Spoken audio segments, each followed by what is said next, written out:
Hello भक्तों, राधे राधे। आप सब कैसे हो? आज 23 नवंबर है और देव उठनी एकादशी है। इस दिन तुलसी विवाह किया जाता है और वो कहते हैं भगवान सोए हुए थे तो आज भगवान उठ जाते हैं और इस दिन विवाह भी शुरू हो जाते हैं।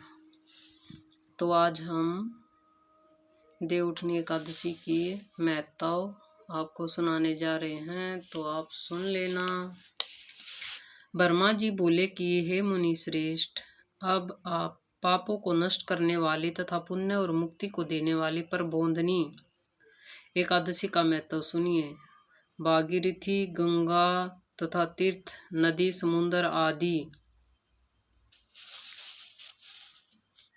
तभी तक फल देते हैं, तब तक प्रबोधिनी एकादशी नहीं आती। कार्तिक मास की शुक्ल पक्ष की प्रबोधिनी एकादशी के व्रत का फल 170 अश्वमेव यज्ञ तथा 100 राजयूष यज्ञ के फल के बराबर होता है। नारद जी ने पूछा कि हे पिताजी, यह संध्या को भोजन करने से, रात्रि में भोजन करने से तथा पूरे दिन उपवास करने में क्या क्या फल मिलता है, उसे आप समझाइए। ब्रह्मा जी बोले कि हे नारद, एक संध्या को भोजन करने से 1 जन्म का, रात्रि में भोजन करने से 2 जन्म का तथा पूरे दिन उपवास करने से 7 जन्म का समस्त पाप नष्ट हो जाता है। प्रबोधिनी एकादशी के व्रत के प्रभाव से सुमेरु पर्वत के समान कठिन पाप क्षण मात्र में ही नष्ट हो जाते हैं। अनेकों पूर्व जन्म के किए हुए बुरे कर्मों का यह प्रबोधिनी एकादशी का व्रत क्षण भर में नष्ट कर देता है। जो मनुष्य अपने स्वभाव अनुसार इस प्रबोधिनी एकादशी का विधि पूर्वक व्रत करते उन्हें पूर्ण फल प्राप्त होता है। हे मुनीश्वर, जो मनुष्य श्रद्धापूर्वक थोड़ा भी पुण्य करते हैं उसका वह पुण्य पर्वत के समान अटल हो जाता है। जो मनुष्य हृदय के अंदर ही ऐसा ध्यान करते हैं कि प्रबोधिनी एकादशी का व्रत करूँगा, उनके 100 जन्म के समस्त पाप नष्ट हो जाते हैं।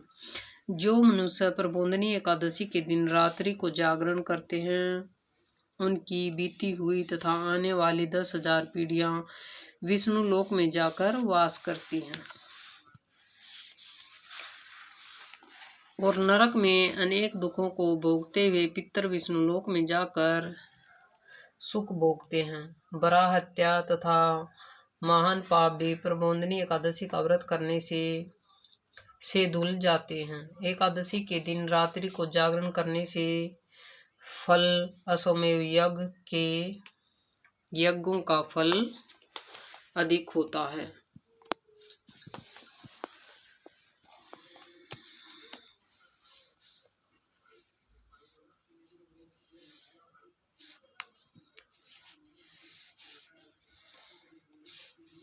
समस्त तीर्थों में जाने तथा गो शरण भूमि आदि के दान का फल कार्तिक मास में शुक्ल पक्ष की प्रबोधिनी एकादशी के रात्रि के जागरण के फल के बराबर होता है। इस संसार में जितने भी तीर्थ तथा जितने भी तीर्थों की आशा की जाती है, वह सब प्रबोधिनी एकादशी का व्रत करने से घर में रहते हैं। जो मनुष्य इस एकादशी का व्रत को करता है वह योगीवान, योगी, तपस्वी तथा इंद्रियों को जीतने वाला हो जाता है, क्योंकि वह एकादशी भगवान विष्णु को अत्यंत प्रिय है। इसके व्रत के प्रभाव से कामिका, वाचिका और मानसिक पाप नष्ट हो जाते हैं।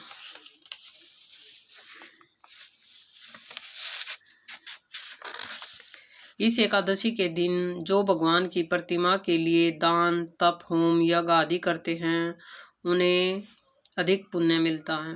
प्रबोधिनी एकादशी के दिन भगवान की पूजा करने से बाल, यौन तथा वृद्धावस्था के समस्त पाप नष्ट हो जाते हैं। इस एकादशी को रात्रि जागरण करने का फल चंद्र सूर्य ग्रहण के समान स्नान करने के फल के स्नान से 70 गुना अधिक होता है। मनुष्य जन्म से लेकर जो पुण्य करता है वह पुण्य प्रबोधिनी एकादशी के व्रत के पुण्य के सामने व्यर्थ है। इसलिए नारद, तुमको भी विधि पूर्वक विष्णु भगवान की पूजा करनी चाहिए। जो मनुष्य कार्तिक मास में धर्मपरायण होकर अन्य व्यक्तियों का अन्न नहीं खाते और चंद्रायण व्रत का फल मिलता है, कार्तिक मास में भगवान दान आदि से उतने प्रसन्न नहीं होते जितने कि शास्त्रों की कथा सुनने से प्रसन्न होते हैं। कार्तिक मास में जो मनुष्य भगवान की कथा को थोड़ा बहुत पढ़ते या सुनते हैं, उन्हें 100 गो के दान का फल मिलता है।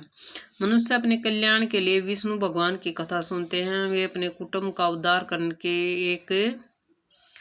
100 गोदान का फल पाते हैं। जो मनुष्य प्रबोधनी एकादशी के दिन विष्णु की कथा सुनते हैं, उन्हें 7 दीपों के दान का फल मिलता है। जो विष्णु की भक्ति पूर्वक कथा सुनते हैं तथा कथा बाचने वाले ब्राह्मण की यथाचित पूजा करते हैं तथा उन्हें संतुष्ट करते हैं, उत्तम लोक को जाते हैं। इस पर नारद जी बोले कि हे ब्रह्मा जी, आप एकादशी के व्रत का विधान कहिए और कैसे व्रत करने से कौन सा पुण्य मिलता है वह भी समझाइए। ब्रह्मा जी बोले कि नारद जी, इस एकादशी के दिन मनुष्य को सुबह जल्दी उठकर स्नान करना चाहिए। नदी, तालाब, कुआं आदि पर स्नान करके व्रत का नियम ग्रहण करना चाहिए। उस समय भगवान से विनती करनी चाहिए कि हे भगवान, आज मैं निराहार रहूं और दूसरे दिन भोजन करूं, इसलिए मेरी रक्षा करिए। इस प्रकार विनय करके भगवान की पूजा करनी चाहिए। उस रात्रि को भगवान के समीप गीत, नृत्य, बाजे तथा कथा आदि से व्यतीत करनी चाहिए। प्रबोधनी एकादशी के दिन कर्पणता को त्याग कर बहुत से पुष्प, फल, अगर, धूप आदि से भगवान की आराधना करनी चाहिए। शंख के जल से भगवान को रख देना चाहिए। इसका समस्त तीर्थदान तथा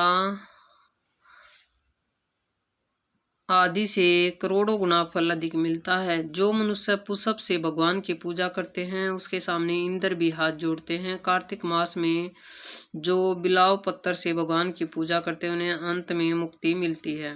कार्तिक मास में जो मनुष्य तुलसी जी का भगवान की पूजा करते हैं, उसके 10,000 जन्म के समस्त पाप नष्ट हो जाते हैं। जो मनुष्य इस मास में श्री तुलसी जी के दर्शन करते हैं या छूते हैं या ध्यान करते हैं, रोपण अथवा सेवा करते हैं, वे 1000 कोटि युग तक भगवान के घर में रहते हैं। समस्त मनोकामनाओं को पूर्ण करने वाले भगवान कदम पुष्प को देखकर अत्यंत प्रसन्न होते हैं। यदि उसकी कदम पुष्प से पूजा की जाए तो यमराज के दुखों को नहीं पाते। जो गुलाब के पुष्पों से भगवान की पूजा करते हैं, उन्हें मुक्ति मिलती है। जो मनुष्य बकुल और अशोक के फूलों से भगवान की पूजा करते हुए अत्यंत काल तक शोक से रहित होते हैं। जो मनुष्य विष्णु भगवान की सफेद और लाल कनेर के फूलों से पूजा करते हैं, उन पर भगवान अत्यंत प्रसन्न होते हैं। जो मनुष्य विष्णु भगवान की दुर्वादल से पूजा करते हैं, वे पूजा के फल से 100 गुना फल अधिक पाते हैं। जो भगवान की समीप पत्थर से पूजा करते हैं, वे भयानक यमराज के मार्ग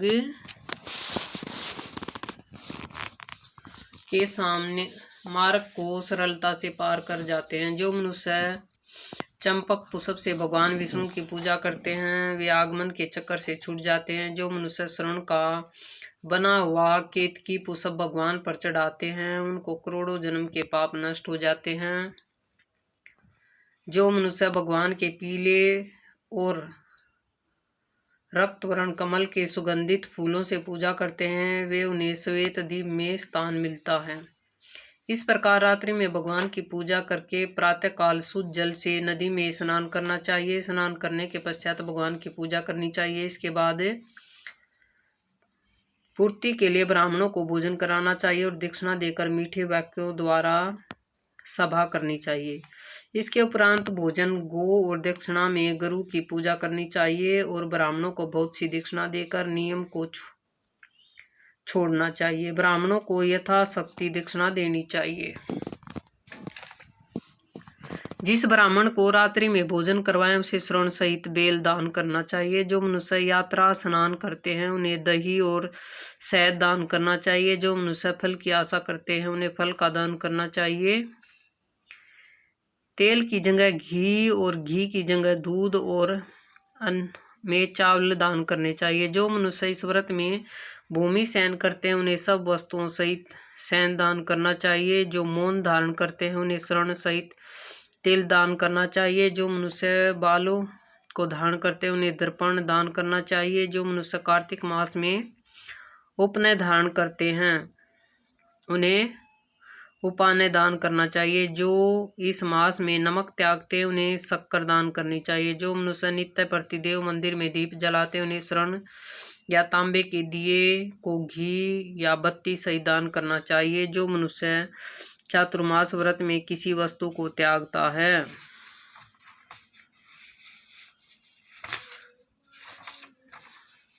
उन्हें उस दिन से पुण्य ग्रहण करना चाहिए। जो मनुष्य प्रबोधनी एकादशी के दिन विधि पूर्वक व्रत करते हैं उन्हें अत्यंत सुख मिलता है और अंत में शरण को जाते हैं। जो मनुष्य चातुर्मास व्रत को बिना किसी विघ्न से पूरा करता है उन्हें फिर दोबारा जन्म नहीं मिलता। जिन मनुष्य का व्रत खंडित हो जाता है वह नरक को जाते हैं। जो मनुष्य इस एकादशी के महत्व को सुनता व पढ़ता है उसे अनेक गोदान का फल मिलता है।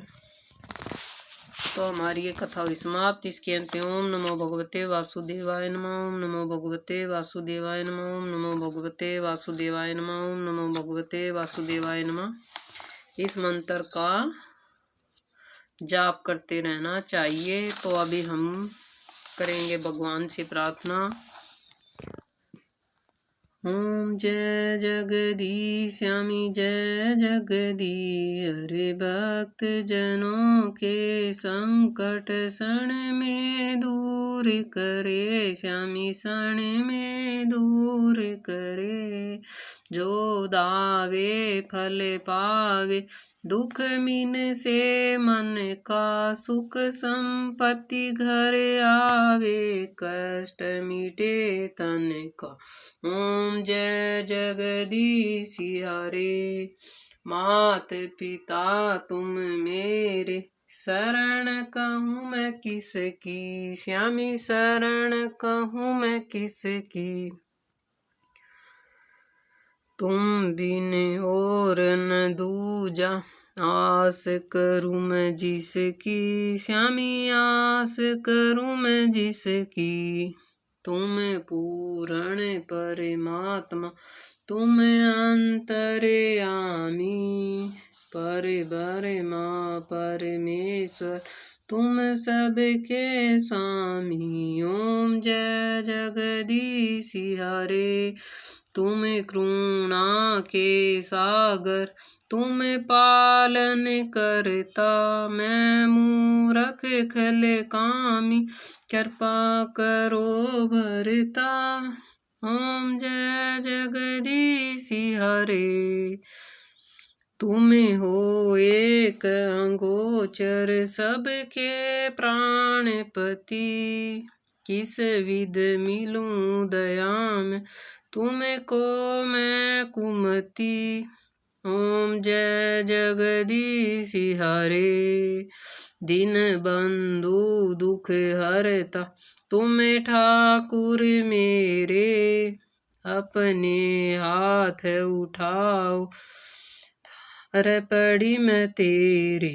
ओम जय जगदीश हरे विष विकार मिटाओ पाप हरो देवा श्रद्धा भक्ति बढ़ाओ संतन की सेवा। ओम जय जगदीश हरे श्यामी ओम जय जगदीश हरे। ओम नमो भगवते वासुदेवाय नमः। ओम नमो भगवते वासुदेवाय नमः। राधे राधे। अगली वीडियो में फिर मिलेंगे भक्तों। तब तक के लिए हमारे माधव बोल रहे हैं, सभी बोलो राधे राधे। माधव पूछ रहा मैं कैसा लग रहा हूँ, कमेंट करके ज़रूर बताएं। मैं अगली वीडियो फिर लेके आएंगे, तब तक के लिए राधे राधे।